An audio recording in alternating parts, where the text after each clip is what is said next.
नमस्कार, स्वागत है आपका और मैं हूं आपके साथ लता। बड़ी खबर आपको बता रहे हैं, जहां मुख्तार अंसारी की यूपी में एंट्री से पहले बड़ी मुश्किलें और अब एम्बुलेंस मामले में मऊ पहुंची बाराबंकी पुलिस। फर्जी एम्बुलेंस मामले में हो रहे कई अहम खुलासे। आपको बता दें कि चंडीगढ़ में नहीं बल्कि पंजाब में एम्बुलेंस को बनाया गया था बुलेट प्रूफ। साथ ही साथ ये भी बता दें आपको कि डॉक्टर अलका राय से भी 2 घंटे तक पूछताछ की गई है। तो जिस तरीके से अब तक मुख्तार अंसारी तमाम बहानों से खुद को बचाने की कोशिश में जुटा हुआ था, लेकिन अब उत्तर प्रदेश आने की उल्टी गिनती शुरू हो चुकी है। और यही नहीं, जिस तरीके से पेशी के दौरान वो एक फर्जी एम्बुलेंस और फर्जी कागजातों के साथ अदालत पहुंचा था, उसको लेकर भी अब यूपी पुलिस की जांच बहुत ज्यादा तेज होती दिखाई पड़ रही है, जिसमें साफ तौर पर एक खुलासा हुआ है कि बाहुबली से विधायक का सफर तय करने वाले यूपी के मऊ से 5 बार विधायक रहे मुख्तार अंसारी की मोहाली कोर्ट में पेशी के लिए इस्तेमाल की जा रही बुलेट प्रूफ एम्बुलेंस चंडीगढ़ से नहीं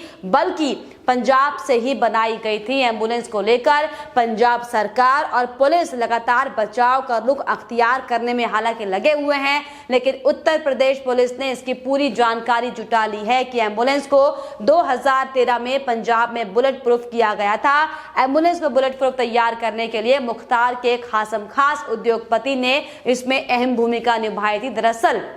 आपको ये भी बता दें, उत्तर प्रदेश का माफिया डॉन पिछले दिनों मोहाली की कोर्ट में व्हीलचेयर पर पेशी के लिए आया हुआ था और वो जिस एम्बुलेंस से अदालत पहुंचा था उसको लेकर लगातार विवाद जारी है। और इसी कड़ी में अब साफ तौर पर यूपी के आला पुलिस अधिकारियों की जांच तेज होती दिखाई पड़ रही है, जिसको लेकर बाराबंकी के एसपी यमुना प्रसाद ने भी ट्वीट कर जानकारी दी और कहा कि बाराबंकी में फर्जी डॉक्यूमेंट के आधार पर एम्बुलेंस के रजिस्ट्रेशन का मामला दर्ज किया गया था और इस एम्बुलेंस को पंजाब में मुख्तार अंसारी की ओर से इस्तेमाल किया गया था और मामले में विधिवत कार्रवाई शुरू कर दी गई है। और हमारी एक टीम मऊ गई और दूसरी टीम पंजाब गई है। तो अब तमाम जो टीमें हैं वो मऊ और पंजाब में जाकर छानबीन कर रही हैं, पूछताछ कर रही हैं और ये जिनके नाम ये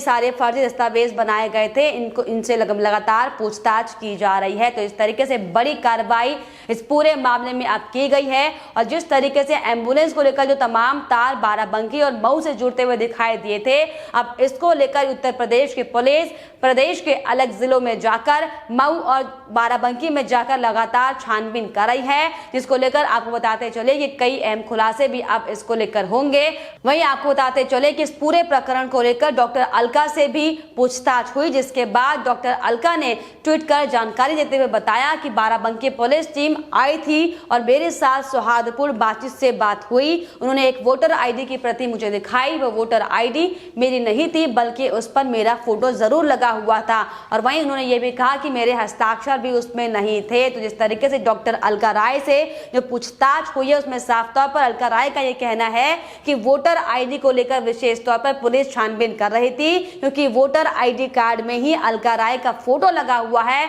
हालांकि आपको बता दें कि वोटर आईडी में हस्ताक्षर किसी और के दिखाई पड़ रहे। तो इस तरीके से लगातार किस तरीके से देखिए कि बानगी फर्जी तरीके से कैसे इन तमाम दस्तावेजों को तैयार किया गया था और कैसे सिर्फ और सिर्फ पंजाब सरकार की ओर से मुख्तार अंसारी को बचाने की कोशिश की जा रही थी। क्योंकि आपको बताते चलें कि जिस अस्पताल के नाम से एम्बुलेंस नंबर UP 4187-171 का रजिस्ट्रेशन बताया जा रहा है वो असल में है ही नहीं और इसकी मियाद साल 2015 में ही खत्म हो चुकी थी। एम्बुलेंस की फिटनेस भी साल 2017 में एक्सपायर हो चुकी थी। वहीं बाराबंकी स्वास्थ्य विभाग के पास भी इसकी कोई पुख्ता जानकारी नहीं है। वहीं इस पूरे मामले को लेकर आपको बता दें कि एम्बुलेंस को मऊ के संजीवनी अस्पताल के नाम पर जो रजिस्टर किया गया था, इस पर संजीवनी हॉस्पिटल के डायरेक्टर डॉक्टर SN रॉय के साइन भी हैं। और आपको बता दें, दरअसल सुप्रीम कोर्ट ने पिछले दिनों ही साफ तौर पर पंजाब सरकार को 2 सप्ताह के अंदर मुख्तार की कस्टडी उत्तर प्रदेश पुलिस को सौंपने के निर्देश दिए थे। जिस तरीके से लगातार अब मामला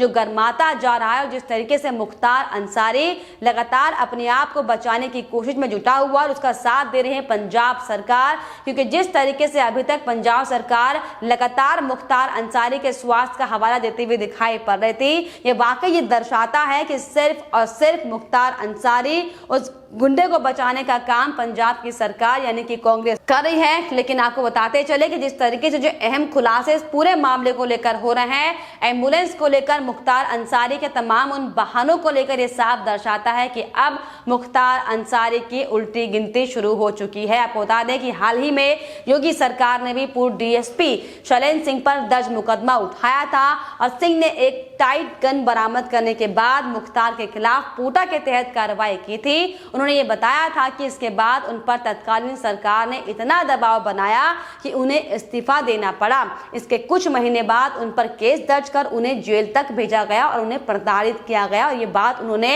हाल ही में एक टीवी इंटरव्यू के दौरान दी थी। लेकिन साफ तौर पर जिस तरीके से शैलेंद्र सिंह को जो इंसाफ मिला, लेकिन अब जो गुनाहों की सजा मुख्तार अंसारी को मिलेगी ये वाकई आने वाला वक्त बताएगा। क्योंकि अब जिस तरीके से योगी सरकार एक के बाद एक अपराधियों को जिस तरीके से बख्शने का नहीं काम करती है, और इस कड़ी में अब मुख्तार अंसारी भी शामिल हो चुका है। क्योंकि आपको बताते चले कि मुख्तार अंसारी के खिलाफ उत्तर प्रदेश में कई धाराओं में केस दर्ज हैं, कई महत्वपूर्ण धाराएं में केस दर्ज है, जिनसे बचने के लिए मुख्तार अंसारी अब तक पंजाब में छुपा बैठा हुआ था। हालांकि आपको बता दें कि पंजाब में मुख्तार के लिए यूपी के बाराबंकी में कथित पंजीकृत एम्बुलेंस प्रयोग की गई है। और अब ये सवाल उठ रहा है कि क्या पंजाब पुलिस या स्वास्थ्य विभाग ने इसकी अनुमति दी थी या कोर्ट से ही ये आदेश दिए गए थे। हालांकि आपको बताते चले कि उत्तर प्रदेश की राजनीति में जिस तरीके से लंबे समय से बड़ी हलचल मचाने वाले बहुजन समाज पार्टी के विधायक बाहुबली मुख्तार अंसारी को जल्द ही उत्तर प्रदेश वापस आना होगा, घर वापसी करनी होगी, यानी पंजाब से उत्तर प्रदेश वापसी होगी और पंजाब के रोपड़ जेल में लंबे समय से बंद मुख्तार अंसारी को सुप्रीम कोर्ट के निर्देशों के बाद उत्तर प्रदेश वापस लाया जाएगा। हालांकि पंजाब सरकार के तमाम जतन के बाद भी मुख्तार अंसारी का जो प्रयास था वो असफल हो गया है और अब आपको बताते चले कि अंसारी को यूपी आना होगा, जिसे लेकर हालांकि पंजाब सरकार के अपर मुख्य सचिव गृह ने भी ऑफिशियल पत्र लिखा है और अपने पत्र में एक बार फिर से मुख्तार अंसारी के खराब स्वास्थ्य के कारणों का हवाला दिया गया है। पत्र में लिखा गया है कि मुख्तार अंसारी का हैंडओवर लेने के दौरान विधिवत सुरक्षा और मेडिकल व्यवस्था करें। मुख्तार के टेकओवर के दौरान अच्छे वाहन का बंदोबस्त करने के साथ ही अंसारी की मेडिकल रिपोर्ट का भी ध्यान रखा जाए। तो एक बार फिर से किस तरीके से स्वास्थ्य का हवाला दिया गया ये वाकई बेहद शर्मनाक है। लेकिन इसको लेकर आपको बताते चले कि यूपी के कैबिनेट मंत्री ने भी मुंहतोड़ जवाब देते हुए साफ तौर पर कहा कि पंजाब सरकार भले ही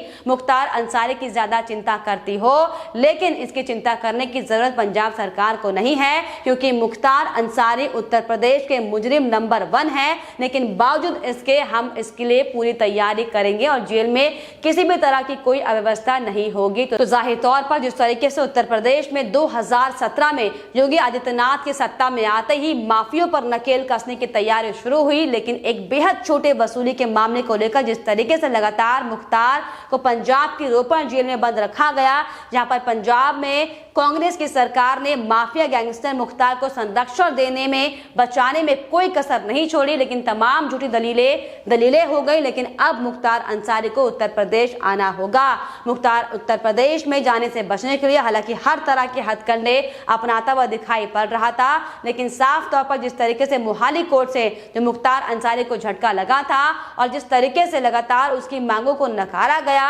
और इतना ही नहीं आपको बताते चले कि मोहाली कोर्ट ने अंसारी को 12 अप्रैल के दिन उत्तर प्रदेश की जेल से ही वीडियो कॉन्फ्रेंसिंग के जरिए रंगदारी के एक मामले में पेश होने को कहा है। तो जाहिर तौर पर मुख्तार अंसारी पंजाब में रंगदारी के एक मामले में आरोप में जेल में बंद है और उसी रंगदारी के मामले को लेकर अब बांदा जेल से उसे कोर्ट की पेशी में शामिल होना है। और इसको लेकर अब साफ तौर पर कयास लगाए जा रहे हैं कि अब मुख्तार अंसारी की जो मुश्किलें हैं वो लगातार बढ़ सकती हैं। और इसको लेकर तमाम जो सोशल मीडिया पर लोग बातें करते हुए दिखाई पड़ रहे, लोगों का साफ तौर पर यह कहना है कि सब कुछ सपा राज में हुआ,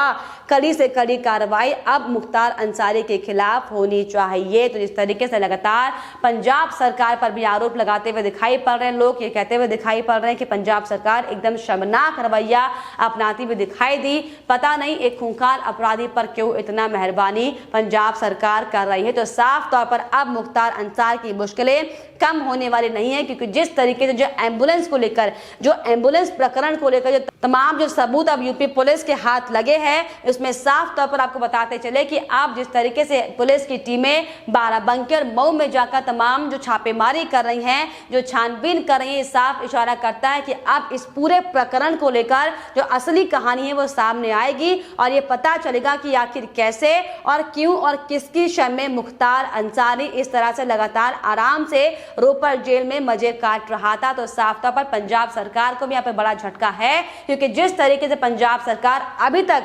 संरक्षण देती हुई नजर आ रही थी, लेकिन जो अब सबूत सामने आ रहे हैं, जो खुलासे साफ तौर पर सामने हो रहे हैं, ये साफ तौर पर इशारा करते हैं कि कहीं ना कहीं पंजाब सरकार का इसमें हाथ है और इस पूरे फर्जीवाड़े में पंजाब सरकार के बड़े नेताओं का, बड़े मंत्रियों ने इसमें मुख्तार अंसारी को मदद की, जिसकी साफ तौर पर बानगी कोर्ट में पेशी के दौरान देखने को मिली। लेकिन बड़ी बात यहाँ पर यह है कि आखिर क्यों इस तरीके से लगातार पंजाब सरकार मुख्तार अंसारी को बचाने की हालांकि कोशिश कर रही थी, लेकिन आपको बताते चले कि तमाम दलीलों के बाद भी अब सुप्रीम कोर्ट ने साफ तौर पर यह कह दिया है कि मुख्तार अंसारी को उत्तर प्रदेश की जेल में जाना होगा, जहां पर अब सीएम योगी आदित्यनाथ मुख्तार अंसारी का हिसाब किताब करेंगे। तो वाकई देखने वाली बात होगी कि अब जिस तरीके से पुलिस लगातार इस पूरे मामले को लेकर तेजी से जांच कर रही है, इसमें क्या और अहम खुलासे होते हैं। हालांकि अब तक जो सामने आया वो साफ हो चुका है कि फर्जी दस्तावेजों के आधार पर और फर्जी एम्बुलेंस को लेकर अब तक मुख्तार अंसारी लगातार खुद को बचाने की कोशिश कर रहा था, लेकिन अब इसमें अहम बड़े खुलासे भी अब और होने बाकी हैं। फिलहाल इस पर आपकी क्या राय है, हमें कमेंट बॉक्स में जरूर लिखिएगा। साथ ही साथ हमारे चैनल को सब्सक्राइब करना भी ना भूलें।